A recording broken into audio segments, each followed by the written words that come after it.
We provide you the platform to turn your dreams into reality. Give wings to your aspirations with KR Mangalam University. तो आज की सबसे बड़ी खबर पर नजर डालते हैं। 23 अप्रैल से पहले तक माना जाता था कि नदियों में सिर्फ पानी बहा करता है, लेकिन इस समय सिंधु नदी में पानी की जगह प्रतिशोध का प्रवाह हो रहा है।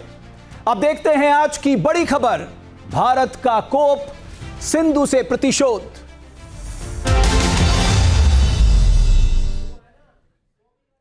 इस साल 22 अप्रैल को पहलगाम में आतंकी हमला हुआ। इसके बाद भारत ने पाकिस्तान के खिलाफ दो बड़े कदम उठाए।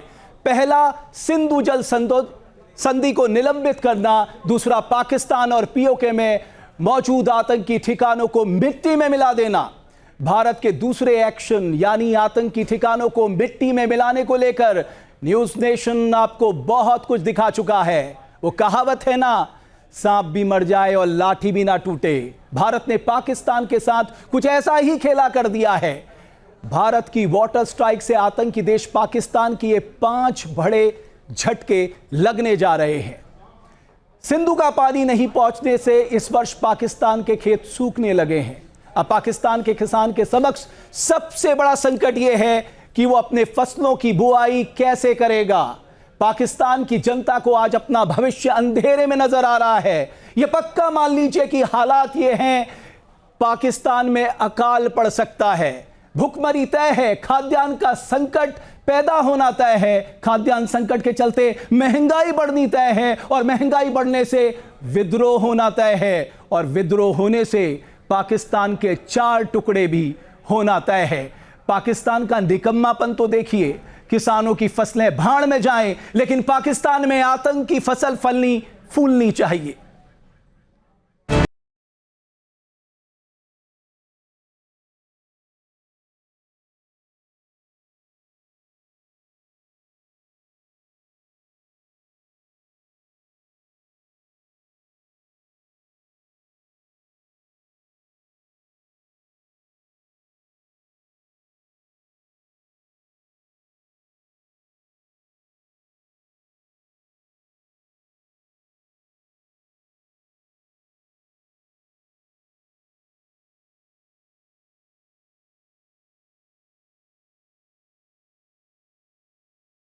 होता है। आतंकी हमले के बाद भारत ने पाकिस्तान का इलाज करने के लिए सिंधु जल संधि को निलंबित कर दिया ताकि पाकिस्तान बूंद बूंद पानी के लिए तरस जाए। जो असर वाटर स्ट्राइक से दिखी है वो शायद एटमी हमले से भी बड़ी है। नतीजा, सिंधु नदी नेटवर्क का पानी रोके जाने के बाद पाकिस्तान में हाहाकार मचा है। भीषण जल संकट से जूझ रहे पाकिस्तान की लाइफलाइन सूख रही है। और आइए अब समझने की कोशिश करते हैं कि पड़ोसी देश की किन किन नदियों में पानी की कमी हो गई है। वो नदियां हैं सिंधु, चिनाब, झेलम, सतलुज। इन नदियों में जलस्तर इतने नीचे जा चुका है कि किसान अपने खरीफ फसलों की बुआई तक नहीं कर पा रहे। यानी पाकिस्तान की जनता को भी भविष्य अंधकारमय दिखने लगा है। अगर नदियां सूख गई तो पाकिस्तान में पैदावार कम होगी। करीब 25 करोड़ जनता दाने दाने को मोहताज हो जाएगी और पाकिस्तान की सरकार भी पाई पाई को मोहताज हो जाएगी। लेकिन पाकिस्तान की आज की सच्चाई यही है, आतंक की सप्लाई करने वाले देश की बर्बादी का काउंटडाउन शुरू हो गया है। पाकिस्तान की इंडस रिवर सिस्टम अथॉरिटी के मुताबिक पाकिस्तान में इस समय 21% पानी की कमी देखने को मिल रही है। चिनाब नदी का जल स्तर काफी नीचे चला गया है। 2 बड़े बांधों का जल स्तर 50% तक नीचे चला गया है। यानी झेलम नदी पर बने मंगला डैम और सिंधु नदी पर बने तरबेला डैम में आधा पानी रह गया है। मुख्य रूप से इन्हीं 2 बांधों से पंजाब और सिंध प्रांत में सिंचाई होती है और बिजली का उत्पादन होता है। नदियों में पानी ना होने से मई से सितंबर तक चलने वाले खरीफ सीजन की बुआई रुकी हुई है। खरीफ फसल की बुआई के लिए पाकिस्तान में पानी ना के बराबर है। आतंकिस्तान का इलाज करने के लिए भारत का वाटर बम कितना असरदार है, अब ये भी समझ लीजिए। सिंधु रिवर सिस्टम पाकिस्तान की जीडीपी में लगभग 25% का योगदान देता है। पानी की कमी से गेहूं, चावल, गन्ना और कपास जैसी फसलों के उत्पादन पर असर पड़ेगा। पाकिस्तान के खाद्य उत्पादन में गिरावट आएगी, जिससे अकाल का संकट पैदा हो सकता है। पानी की कमी से बिजली उत्पादन ठप हो सकता है। इसका मतलब यह हुआ कि उद्योग धंधे चौपट हो सकते हैं। औद्योगिक उत्पादन पर प्रभाव पड़ सकता है। इन सब का ये नतीजा हो सकता है कि पाकिस्तान में महंगाई और बेरोजगारी और बढ़ सकती है। और यही वजह है कि आजकल पाकिस्तान के पीएम शहबाज शरीफ जहां भी जाते हैं वहां सिंधु जल संधि का रोना रोते हैं। India's unilateral and illegal decisions to hold in abeyance the Indus Water Treaty, which governs the sharing of the Indus Basin's water, is deeply regrettable. Tajikistan में हुई एक बैठक में शहबाज ने भारत पर यह आरोप लगाया, लेकिन वो ये भूल गए कि जिस जल समझौते की वो बात कर रहे हैं उसके शुरुआत में ही ये लिखा है, ये समझौता अच्छे इरादे और दोस्ती के साथ किया गया है। लेकिन अच्छे इरादे और अच्छी दोस्ती की जगह पाकिस्तान की सरकार और सेना आतंकवाद फैलाने में लगी है। इसलिए भारत अब पाकिस्तान को छूट देने के मूड में नहीं है। पाकिस्तान को भारत के हक का पानी नहीं मिलेगा। भारतीयों के खून से खेलना पाकिस्तान को महंगा पड़ेगा। ये भारत का संकल्प है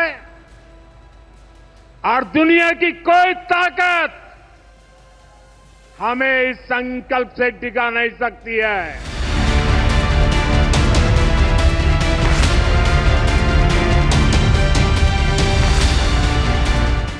जब तक सीमा पर आतंकवाद पर लगाम नहीं लगेगी, जब तक पहलगाम जैसे आतंकी हमले बंद नहीं होंगे, तब तक सिंधु का पानी भी पाकिस्तान को नहीं मिलेगा। और यही नए भारत का प्रण है।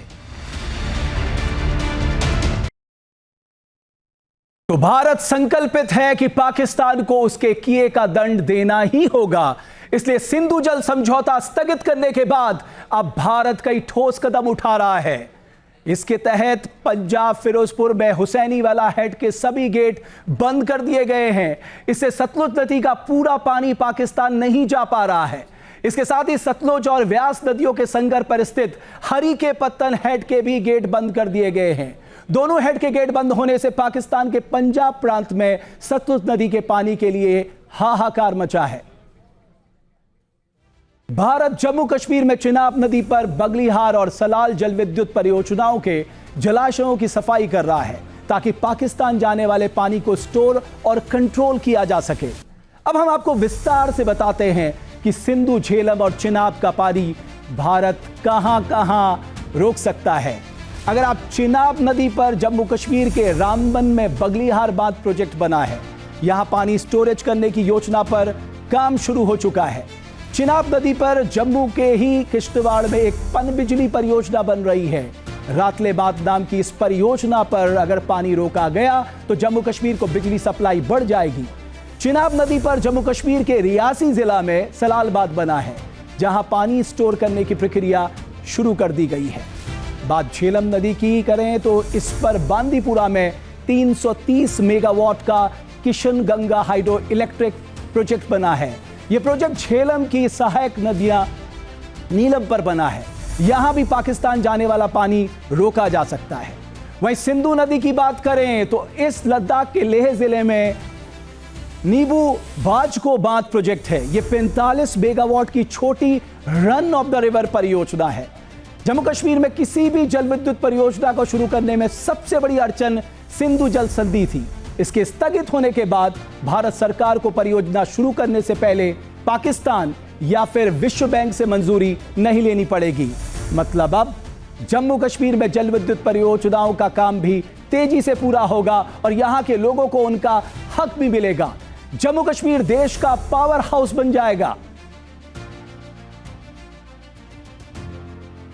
अब आपके लिए यह समझना जरूरी है कि सिंधु नदी नेटवर्क की नदियां भारत से पाकिस्तान में कहां मिलती हैं और पाकिस्तान के अंदर कहां से गुजरती हैं।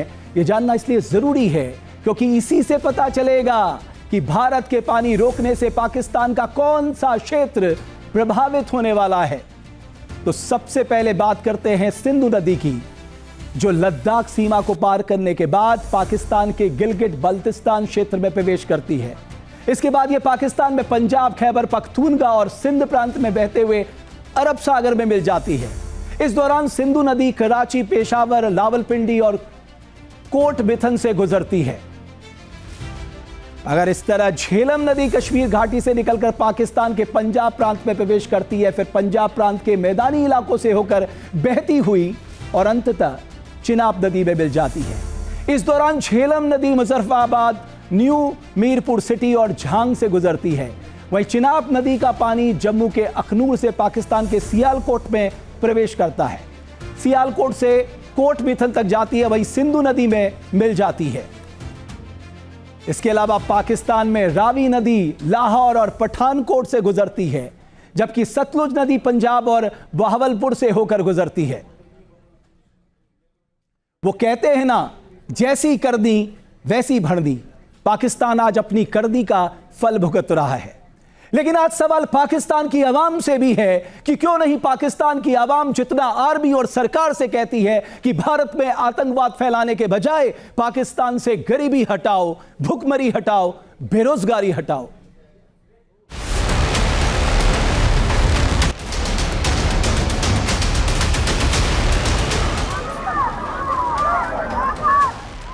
बाईस अप्रैल को पहलगाम से आई इस चीख ने पूरी दुनिया का कलेजा चीर दिया। इस कायराना हमले की धरती के कोने कोने से निंदा हुई, लेकिन इस हमले के विरोध में अगर एक भी आवाज नहीं उठी तो वो था पाकिस्तान। पाकिस्तान की आवाम आज इसी का नतीजा देख रही है। सिंधु नदी का जल सूख चुका है और इसमें पहलगाम के प्रतिशोध का प्रवाह हो रहा है। हद तो यह है कि पाकिस्तान के पीएम शहबाज शरीफ से लेकर फील्ड मार्शल आसिफ मुनीर अपनी आवाम को इस कष्ट से बाहर निकालने की बजाय भारत को ही कोस रहे हैं। वो चाहते हैं कि खून भी बहता रहे और पानी भी। आतंकवादियों को निर्दोष नागरिक बताने वाले पाकिस्तान के हुक्मरान पूरी दुनिया के सामने बेशर्मी से गीदड़ भभकी दे रहे हैं। शहबाज शरीफ और मुनीर के सिपाहसालारों की बातों पर भरोसा करने से पहले पाकिस्तान की जनता को यह सोचना चाहिए कि आखिर जल संकट के लिए जिम्मेदार कौन है।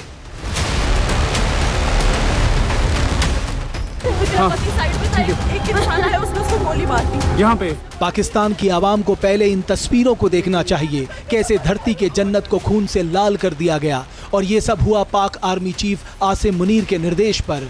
आसिम मुनीर पीएम शहबाज शरीफ के निर्देश पर काम कर रहे हैं। और शहबाज को देश चलाने के लिए चुना किसने? पाकिस्तान की जनता ने। इसलिए कहीं ना कहीं सिंधु जल समझौता निलंबित होने के लिए पाकिस्तान की आवाम भी उतनी ही जिम्मेदार है। अब सवाल यह है कि अगर पाकिस्तान की सेना पीएम शहबाज शरीफ के निर्देश पर भारत में आतंकवाद फैला रही है और फिर भारत सिंधु बेसिन का पानी रोक देता है, तो इसमें गलत क्या है? पाकिस्तान प्रायोजित आतंकवाद भारत के लिए बड़ा नासूर बन चुका है। भारत में आतंकी हमलों के जिम्मेदार खुलेआम पाकिस्तान में घूम रहे हैं। इनमें लश्कर-ए-तैयबा का मुखिया हाफिज सईद भी शामिल है। हाफिज सईद भारत के कई आतंकी हमलों का मास्टरमाइंड रहा है। आतंकी मसूद अजहर पाकिस्तान की जमीन से जैश-ए-मोहम्मद नाम का आतंकी संगठन चलाता है। 2019 के पुलवामा आतंकी हमला समेत कई हमलों को जैश के आतंकियों ने ही अंजाम दिया। लश्कर का कमांडर जकीउर रहमान लखवी भी पाकिस्तान में रह रहा है। 26 से 11 के मुंबई हमलों में लखवी का ही हाथ रहा। आतंकी सैयद सलाउद्दीन भी पाकिस्तान में रहकर जम्मू कश्मीर में आतंकवाद फैला रहा है। अब पाकिस्तान के आवाम को ही सोचने की जरूरत है। सोचना यह है, क्या वो पाकिस्तान में सरकार चला रही सेना के बहकावे में आते रहेंगे या आतंक के खिलाफ आकर तरक्की की राह पर आगे बढ़ना पसंद करेंगे? सोचना यह भी है, क्या वो पाकिस्तान की कठपुतली सरकार के मोहरा बने रहेंगे या ऐसी सरकारों के खिलाफ आवाज उठाएंगे, ऐसी सरकार को उखाड़ फेंकेंगे? ये सोचने के लिए पाकिस्तान की आवाम के पास समय बहुत कम है, क्योंकि अभी जो हुआ है वो सिर्फ ट्रेलर है। पूरी पिक्चर अभी बाकी है। जहां भक्ति है हर शब्द में, कथाओं में छुपे हैं दिव्य रहे और ज्योतिष देता है जीवन को दिशा। धर्म से जुड़ी हर बातों को जानने के लिए हमारे चैनल स्तुति को सब्सक्राइब करें। चैनल पर जाने के लिए इस लिंक पर क्लिक करें।